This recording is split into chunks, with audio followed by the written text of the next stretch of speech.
ಇನ್ನು ಜೆಡಿಎಸ್ ಹಾಗೂ ಬಿಜೆಪಿ ಹಮ್ಮಿಕೊಂಡಿದ್ದ ರೋಡ್ ಶೋನಲ್ಲಿ ಮೈತ್ರಿ ಅಭ್ಯರ್ಥಿ ಪ್ರಜ್ವಲ್ ರೇವಣ್ಣ ಕಾಂಗ್ರೆಸ್ ವಿರುದ್ಧ ವಾಗ್ದಾಳಿ ನಡೆಸಿದ್ದಾರೆ.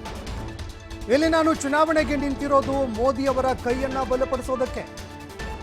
ಜೆಡಿಎಸ್ ಹಾಗೂ ಬಂದಂತಹ ಬಿಜೆಪಿ ಕಾರ್ಯಕರ್ತರು ಒಗ್ಗಟ್ಟಾಗಿ ಕೆಲಸ ಮಾಡಬೇಕು. ಯಾರ್ಯಾರು ಬಿಜೆಪಿ ಕಾರ್ಯಕರ್ತರು ಬಂದಿದ್ದೀರಿ, ಜೆಡಿಎಸ್ ಜೊತೆಗೂಡಿ ಒಟ್ಟಾಗಿ ಕೆಲಸ ಮಾಡಬೇಕು. ಆರ್ಎಸ್ಎಸ್ ಹಾಗೂ ಬಿಜೆಪಿ ಕಾರ್ಯಕರ್ತರು ಪಕ್ಷಕ್ಕಾಗಿ ದುಡಿತಾ ಇದ್ದಾರೆ. ಕಳೆದ 5 ವರ್ಷಗಳಲ್ಲಿ ನಾನು ಕೂಡ ಕೆಲಸ ಮಾಡಿದ್ದೀನಿ.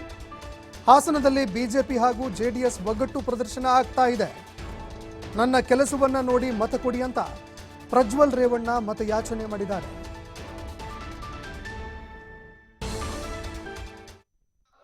ಮತ್ತೊಮ್ಮೆ ಪ್ರಧಾನಮಂತ್ರಿಯಾಗಿ ನರೇಂದ್ರ ಮೋದಿ ಅವರನ್ನ ಡೆಲ್ಲಿಯಲ್ಲಿ ನೋಡಲೇಬೇಕು ಅಂತ ಇವತ್ತು ಲಕ್ಷಾಂತರ ಜನ ಇವತ್ತು ಬಂದು ಅವರಿಗೆ ಶಕ್ತಿ ತುಂಬುವಂತ ಕೆಲಸ ನೀವು ಮಾಡ್ತಾ ಇದ್ದೀರಾ.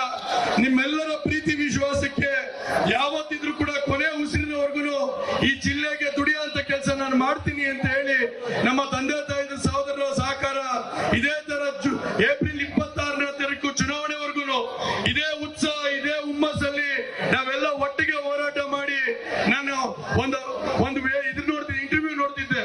ಆ ಇಂಟರ್ವ್ಯೂ ಸಮಯದಲ್ಲಿ ಒಬ್ರು ಸಕಲೇಶ್ಪುರದ ತಾಯಿ ಒಂದು ಮಾತು ಹೇಳ್ತಾರೆ, ಯಾರು ಗೆಲ್ಲಬೇಕು ಅಂತ ಕೇಳಿದಂತ ಸಂದರ್ಭದಲ್ಲಿ ಪ್ರಜ್ವಲ್ ರೇವಣ್ಣ ಗೆಲ್ಲಬೇಕು ಅಂತಾರೆ.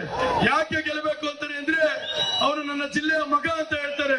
ಹಾಗಾಗಿ ಈ ಜಿಲ್ಲೆಯ ಮಗನಾಗಿ ಪ್ರತಿಯೊಬ್ಬರ ತಂದೆ ತಾಯಿ ಮಗನಾಗಿ ಇವತ್ತು ಈ ಜಿಲ್ಲೆಗೆ ಅಭಿವೃದ್ಧಿಗೆ ಮತ್ತೆ ನಿಮ್ಮ ಶ್ರಮಕ್ಕಾಗಿ ದುಡಿಯೋದಕ್ಕೆ ನನ್ನ ಜೀವನ ಮುಡುಪಾಗಿಡ್ತೀನಿ ಅಂತ ಹೇಳಿ ಸಾವಿರಾರು ಜನದ ಮುಂದೆ ಇವತ್ತು ಒಂದು ಸಂಕಲ್ಪನ ಮಾಡುವಂತ ಕೆಲಸನ ಮಾಡ್ತಾ ಇದ್ದೀನಿ.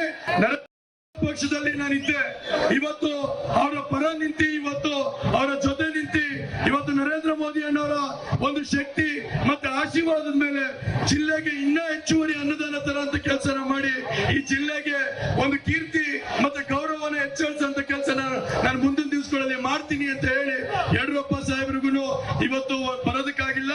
ಮಂಡ್ಯಕ್ಕೆ ಹೋಗಿ ಕುಮಾರಣ್ಣನ ಜೊತೆ ಅವರು ಕೂಡ ನಾಮಿನೇಷನ್ ಮಾಡುವಂತ ಕೆಲಸನ ಮಾಡ್ತಿದ್ದಾರೆ.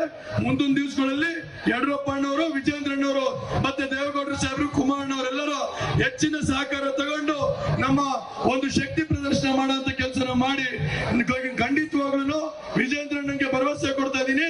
ಇವತ್ತಿಷ್ಟೆಲ್ಲ ಜನ ಆಶೀರ್ವಾದ ಮಾಡೋದಕ್ಕೆ